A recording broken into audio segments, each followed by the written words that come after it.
Okay, so we're here at our Balance and Rock project. I'm standing actually in the driveway. This is the access to the project. Now, those that have followed the Modern Sessa project has this 1,000-foot driveway, 3 football fields up the mountain, and you have this really limited access point at the top that we had to build out and do some hard dig, and the house is cantilevered off the mountain. Even then, that had more access than this lot. So this is a lot in Troon.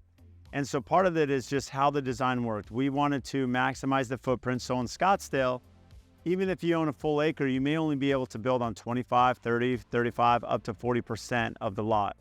And that's it, as far as the envelope that we can build on, the building envelope. What that means for the client is that if you're buying an acre and you can only build on essentially 40% of that, you do some quick math, you're roughly 18,000 square feet that you can disturb of the 43,000. With that, what's really important is that, you understand how the house will lay out. Now, because of that, we're going to walk you up on why this was so challenging. This one, we have the size of the house. We have the pool and the zero-edge pool that's really incredible out back. And we have the driveway, right? Driveway is part of it. Well, in a lot of homes, you're going to drive up into the house. You have this amazing elevation. You're trying to hide the garage to a certain side. So in that way, you're not looking at garage doors. Most of the HOAs we're building in will not allow you to see a garage door from the street. So you can't even show it from the street. This one's unique because actually as you come into the property, you see the back of the home, the whole exterior. So we're going to make this super beautiful for the client.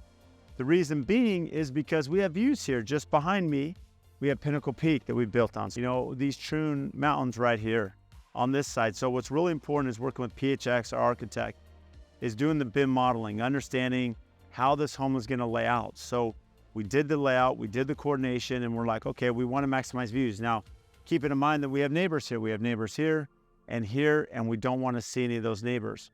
So because of that, we laid out the house in this specific manner. Now, as I'm coming up the driveway here, you can see this is the master wing. We have these massive stem walls. So again, this is all stem wall here.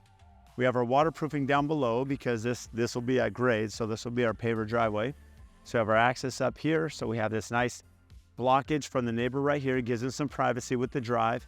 Again, the exterior walls, and then over the stem wall, we have up here going up into the house and our window bucks there.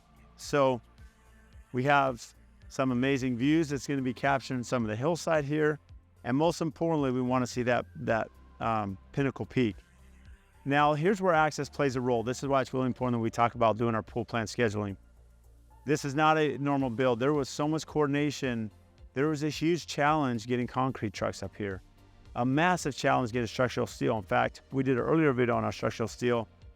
We actually installed the structural steel earlier than we've ever installed on any build.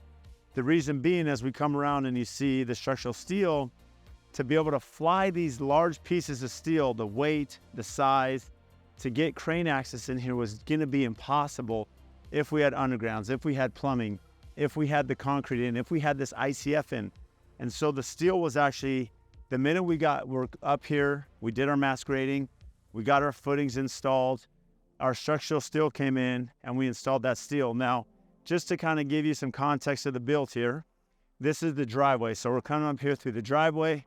We're going to have some parking area, of course, trash area. So this is the parking zone to come in.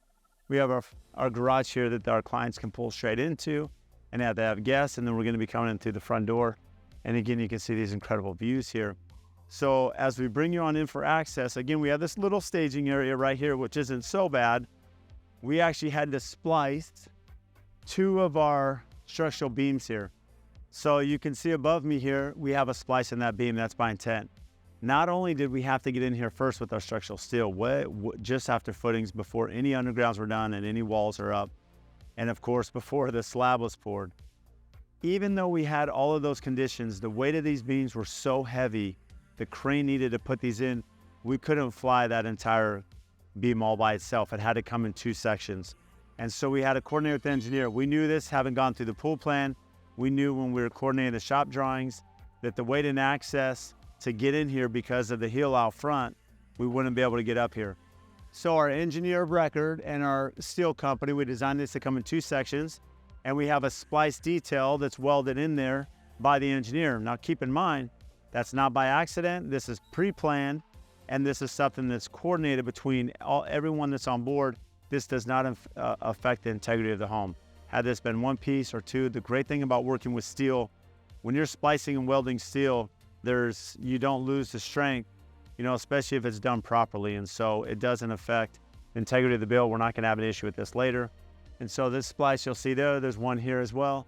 And that allowed us now to coordinate hanging this. And of course, the crane had to hang both these pieces and we weld those in place. So think about access. Again, this seemed like a normal project, right? Pretty straightforward, not a huge lot, just over 5,000 square feet.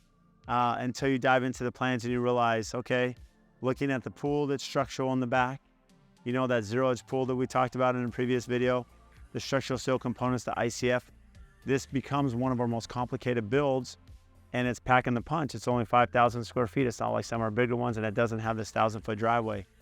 Regardless, there's so much coordination that goes behind the scenes, so make sure you're going through that, coordinating with your trades. That pool plan meeting, we can't speak about enough. When you have the steel company, you have our ICF company, you have our concrete company, our masons, our pool company, our graders is waterproofing. You're sitting there in that meeting with them in the office, coordinating these elements, this complicated build, and all the experts along with ourselves who have built this before, we can put together those minds, understand that sequencing, we can adjust the sequencing so that we have a successful project that's meeting a timeline.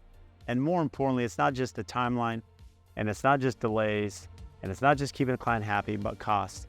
If you move too quick, there's cost in reconstruction and access and breaking things down to go back in and have access. We've seen that way too often. So as a contractor, look at just the efficiency of how you're building and understanding the build. That'll lead to profit and time.